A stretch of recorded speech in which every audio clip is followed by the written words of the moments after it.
जैसे जैसे monster association की ताकत बढ़ती जा रही थी, वैसे वैसे कुछ इंसान भी डर के मारे कमज़ोर पड़ने लगे थे। ऐसे लोगों ने सड़कों पर उतरकर विरोध करना शुरू कर दिया। वो हीरोज से कहने लगे कि अब बस करो, हार मान लो ताकि जान बच सके। एक अंकल ने इस बेवकूफ़ी भरे विचार का विरोध किया और नतीजा ये हुआ कि वो खुद ही निशाना बन गए। तभी गारो वहां से गुजर रहा था और पूरी बात सुन ली। भले ही वो खुद भी कोई अच्छा इंसान नहीं था, लेकिन उसने उस अंकल की मदद करने का फैसला किया। वो बोला, अगर तुम लोग सिर्फ खुद की जान बचाने के लिए मॉन्स्टर्स के आगे झुक रहे हो, तो तुम उन मॉन्स्टर्स का भी अपमान कर रहे हो।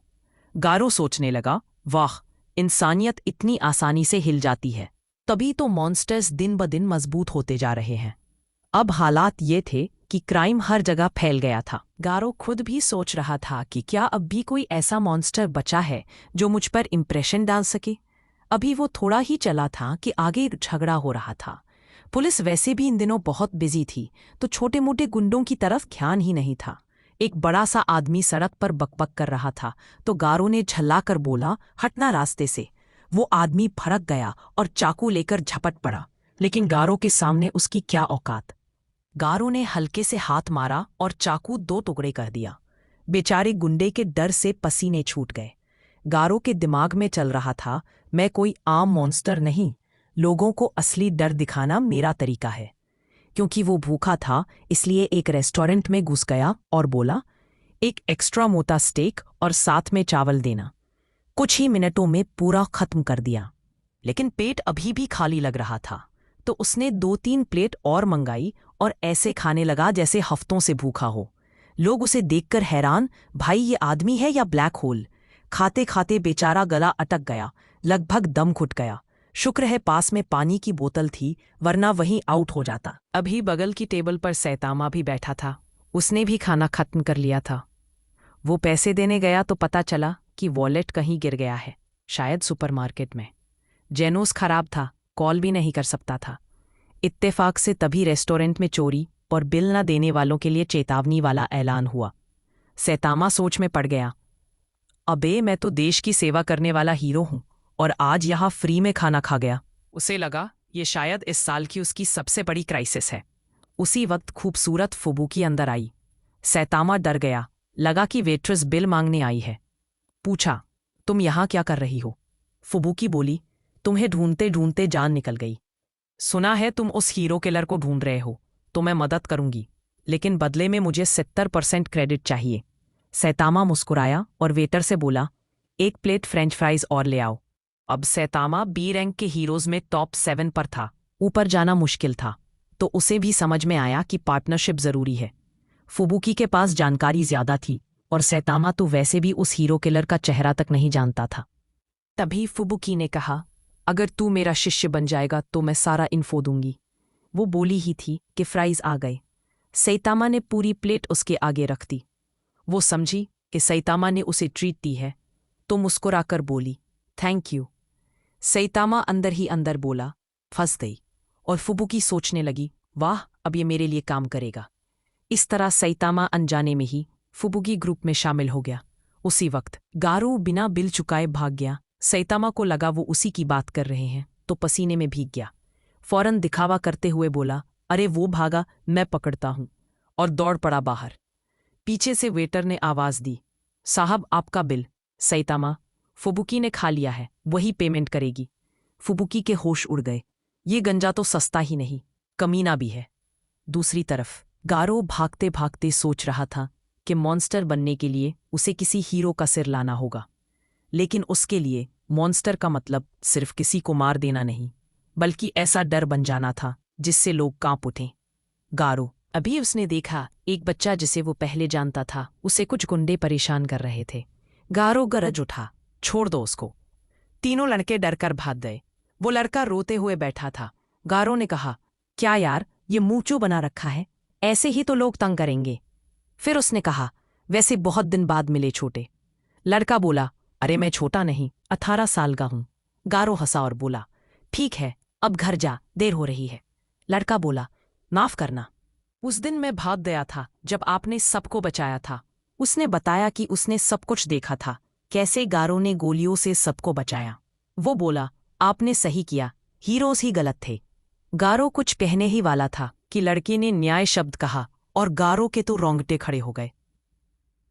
थोड़ी देर बाद सैतामा भी वहां पहुंच गया और उसने देखा कि जिस लड़के गारो को सब बिल ने देने वाला गुंडा बोल रहे थे, उसने असल में अच्छा काम किया था। तो सैतामा बोला, चलो इस बार माफ कर देता हूँ। गारो को ये सुनकर गुस्सा आ गया। क्या मतलब माफ कर देता हूँ? उसे तो लगा था कि हीरो उसे मारने आया है। वो बोला, तुम्हारा नाम क्या है? सैतामा ने धीरे से कहा, आओ चो। लेकिन गारो ने कुछ सुना ही नहीं। फिर बोला, कोई बात नहीं, हीरो है तो चाहे जितना भी कमजोर हो, अब तो तू मेरा शिकार है।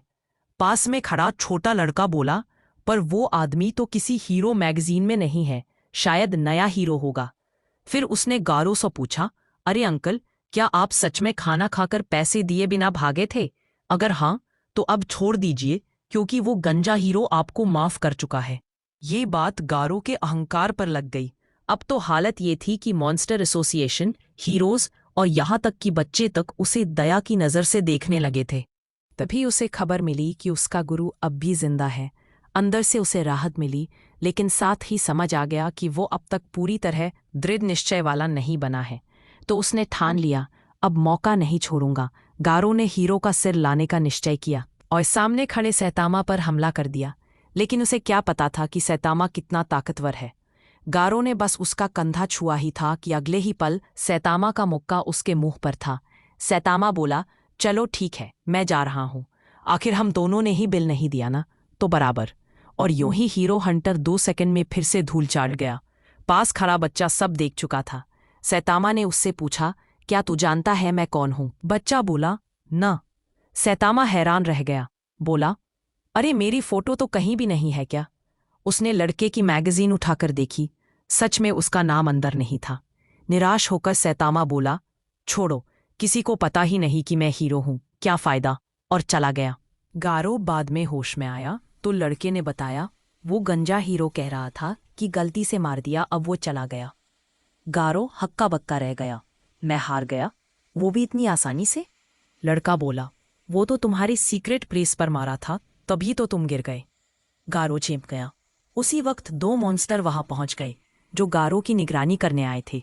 पूरे दिन गारो ने कोई मॉन्स्टर जैसा काम नहीं किया था, इसलिए उन्हें शक हुआ कि ये बंदा असली मॉन्स्टर है भी या नहीं। गारो ने लड़के से कहा, तू अब भाग जा घर, देर हो रही है। पर बच्चा डर से कांप रहा था, क्योंकि सामने जो मॉन्स्टर था, किरिसाकिंग, वो बच्चों को किडनैप करने के लिए बदनाम था। लड़के को डरते हुए देखकर गारो ने उसे शांत किया। दोनों मॉन्स्टर बोले, वाह, तू तो इंसानों से भी दोस्ती कर रहा है। गारो ने कहा, यहाँ कुछ मत करना। लेकिन किरिसाकिंग बोला, तू मॉन्स्टर कहलाने लायक नहीं है, और बोला, पहले इस बच्चे को खत्म कर, फिर बात करेंगे। गारो ने गंभीर चेहरा बनाया और लड़ाई की तैयारी कर ली। उधर मॉन्स्टर एसोसिएशन के ठिकाने पर फीनिक्स मैन ने पूछा, गायरो, तूने ये 2 पागल किस्म के मॉन्स्टर गारो के पीछे क्यों भेजे? अगर सिर्फ निगरानी करनी थी तो ये लोग उसे मार ही देंगे। गायरो बोला, यही तो मकसद है। उसे असली मॉन्स्टर बनना है तो डर और दर्द दोनों झेलने होंगे। जब कोई इंसान असली भय का सामना करता है, तभी वो बदलता है। फीनिक्स मैन ने पूछा, वैसे ये ओरोची आखिर है कौन? गायरो बोला, वो भी कभी इंसान ही था, गारो की तरह। बहुत बार हारने और पीड़ा झेलने के बाद वो बना राक्षसों का राजा। और हाँ, उसे मैंने ही बनाया है। अगर हम सही तरीका अपनाएं तो गारो भी अगला ओरोची बन सकता है। दृश्य कट होकर ज़ॉम्बी मैन की तरफ जाता है। वो अभी अभी मैकेनिकल मंकी की जांच खत्म कर चुका था। उसे लगा कि हाउस ऑफ एवोल्यूशन का बेस पास ही है, तो वो अंदर घुस गया। वो चिल्लाया, तुम लोगों की चालें मैं समझ गया हूं, अब सब खत्म। लेकिन सामने वाले बोले, अरे माफ करना भाई, हाउस ऑफ एवोल्यूशन तो तब का खत्म हो चुका है। ज़ॉम्बी मैन की आंखें फटी की फटी रह गईं। फिर उन्होंने कहा, आओ ना, अंदर बैठो, खाना खाते हैं। वो बोला, अच्छा ठीक है, और कहानी यहीं खत्म होती है।